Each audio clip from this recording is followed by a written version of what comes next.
ജനാധിപത്യ വിരുദ്ധമായ ഏത് ഫാസിസ്റ്റ് നടപടിയെയും ചെറുത്തുകൊണ്ട് IFFK ഇവിടെ തന്നെ ഉണ്ടാവും. മറ്റൊരു പ്രധാന സിനിമ പ്രദർശനാനുമതി നിഷേധിച്ചവയുടെ കൂട്ടത്തിലുണ്ട്. ലോക ക്ലാസിക്കായ ബാറ്റിൽഷിപ്പ് പൊട്ടേംകിൻ എന്ന സിനിമയാണിത്. വിഖ്യാത ചലച്ചിത്രകാരൻ ഐൻസ്റ്റീൻ്റെ ഈ സിനിമ ഇവിടെ തന്നെ എത്രയോ തവണ നമ്മൾ പ്രദർശിപ്പിച്ചിരുന്നു. മാത്രമല്ല, ചലച്ചിത്ര വിദ്യാർത്ഥികൾ ആവർത്തിച്ച് പഠിക്കുന്ന സിനിമ കൂടിയാണിത്. അതുകൊണ്ട് തന്നെ ലോക സിനിമയെപ്പറ്റിയുള്ള കേന്ദ്ര ഭരണ സംവിധാനത്തിൻ്റെ അജ്ഞതയുടെ നിർലജ്ജമായ പ്രകടനമായി വേണം ഈ തീരുമാനത്തെ കണക്കാക്കാൻ. സാർ ചക്രവർത്തിമാരുടെ പട്ടാളത്തിനെതിരെ പടക്കപ്പലിലെ തൊഴിലാളികൾ നടത്തിയ പ്രക്ഷോഭത്തിൻ്റെ കഥയാണല്ലോ ഈ സിനിമയുടെ പ്രമേയം. തൊഴിലാളി വർഗത്തിൻ്റെ ഉയർത്തെഴുന്നേൽപ്പിൻ്റെ കഥ പറയുന്ന സിനിമ വലതുപക്ഷ പിന്തിരിപ്പൻ ശക്തികൾക്ക് അനഭിമതമായി തോന്നിയതിലും അത്ഭുതപ്പെടാനില്ല. പലസ്തീൻ രാഷ്ട്രീയം ചർച്ച ചെയ്യുന്ന സിനിമകൾക്ക് സെൻസർ ഇളവ് നിഷേധിച്ചതിലൂടെ പാലസ്തീൻ പ്രശ്നത്തിൽ കേന്ദ്ര സർക്കാരിൻ്റെ നിലപാട് ഒരിക്കൽ കൂടി വ്യക്തമായി. ചേരിചേരാ നയത്തിൻ്റെ ഭാഗമായി എക്കാലവും പാലസ്തീൻ്റെ പക്ഷത്ത് നിൽക്കുന്ന രാജ്യമാണ് ഇന്ത്യ.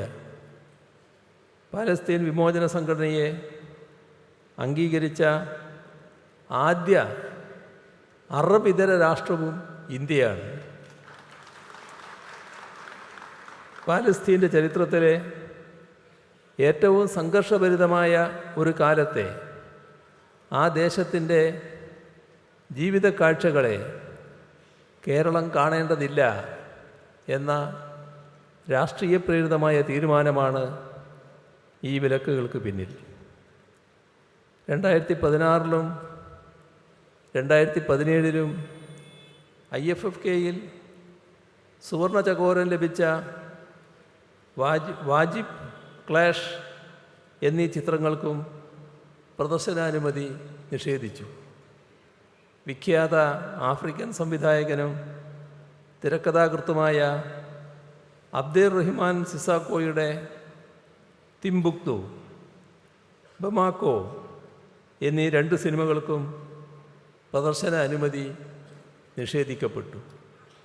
അദ്ദേഹത്തിനാണ് ഇത്തവണ കേരളം ലൈഫ് ടൈം അച്ചീവ്മെൻ്റ് പുരസ്കാരം സമ്മാനിക്കുന്നത് എന്നതും ഓർക്കണം.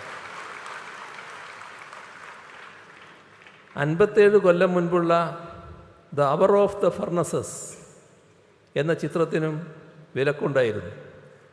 6 കൊല്ലം മുൻപ് ഇതേ വേദിയിൽ IFFKയുടെ ലൈഫ് ടൈം അച്ചീവ്മെൻ്റ് പുരസ്കാരം സ്വീകരിച്ച ഫെർണാണ്ടോ സൊളാനസിൻ്റെ സിനിമയാണിത്. നിങ്ങളിൽ പലരും അത് കണ്ടിരിക്കും. അർജൻറ്റീനിയൻ സർക്കാരിൻ്റെ ജനവിരുദ്ധ നയങ്ങൾക്കെതിരെ കോടതിയിൽ മൊഴി നൽകിയതിൻ്റെ പേരിൽ ബ്യൂണസ് അയേഴ്സിലെ തെരുവിൽ വെച്ച് അദ്ദേഹത്തിന് വെടിയേറ്റു. ഗുരുതരമായ പരിക്കുകളോടെ ആംബുലൻസിലേക്ക് കയറുമ്പോൾ സൊളാനസ് വിളിച്ചു പറഞ്ഞു, അർജൻറ്റീന മുട്ടുകുത്തുകയില്ല, ഞാൻ നിശബ്ദനാവാനും പോകുന്നില്ല. ഇങ്ങനെ വെടിയേറ്റ് പിടയുമ്പോഴും നിലപാടുകൾ ഉയർത്തിപ്പിടിച്ച സൊളാനസിനെ പോലുള്ള വിപ്ലവകാരികളായ ചലച്ചിത്രകാരന്മാരാണ് എന്നും IFFKക്ക് സ്വാതന്ത്ര്യബോധത്തിൻ്റെ ഊർജം പകർന്നു നൽകിയിട്ടുള്ളത്. അദ്ദേഹത്തിൻ്റെ വാക്കുകൾക്ക് ഏറെ പ്രസക്തിയുള്ള കാലമാണിത് എന്ന് പ്രത്യേകം പറയേണ്ടതില്ലല്ലോ. ഇത് കേവലം കേന്ദ്ര വാർത്താവിനിമയ പ്രക്ഷേപണ മന്ത്രാലയത്തിലെ ചില ഉദ്യോഗസ്ഥരുടെ അജ്ഞത കൊണ്ടുണ്ടായ സാങ്കേതിക നടപടിയല്ല. 30 വർഷം പ്രായമായ IFKയെ ഞെരിച്ചു കൊല്ലാനുള്ള സ്വച്ഛാധിപത്യപരമായ ശ്രമങ്ങളാണ് ഇതിന് പിന്നിൽ. ഇത് തിരിച്ചറിഞ്ഞാണ് ഇക്കാര്യത്തിൽ കൃത്യമായ നിലപാട് സംസ്ഥാന സർക്കാർ സ്വീകരിച്ചത്. പ്രദർശനാനുമതി നിഷേധിച്ച എല്ലാ സിനിമകളും വിലക്ക് മറികടന്നുകൊണ്ട് പ്രദർശിപ്പിക്കാനുള്ള തീരുമാനം അതിൻ്റെ ഭാഗമായിരുന്നു. അതുവഴി ലോകത്തെ മുൻനിര മേളകളിൽ പ്രദർശിക്കപ്പെടുകയും അംഗീകാരങ്ങൾ നേടുകയും ചെയ്ത സിനിമകൾ കാണാനുള്ള ഡെലിഗേറ്റുകളുടെ അവകാശത്തിനൊപ്പമാണ് സർക്കാർ നിലകൊണ്ടത്.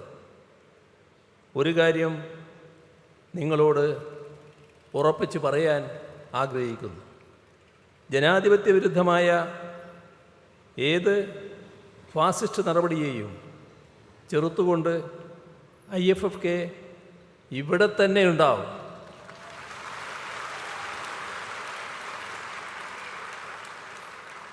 ആവിഷ്കാര സ്വാതന്ത്ര്യത്തിനുമേലുള്ള കടന്നുകയറ്റത്തിന് മുൻപിൽ ഒരു കാരണവശാലും IFFK മുട്ടുമടക്കില്ല എന്നുകൂടി ഈ ഘട്ടത്തിൽ അറിയിക്കട്ടെ.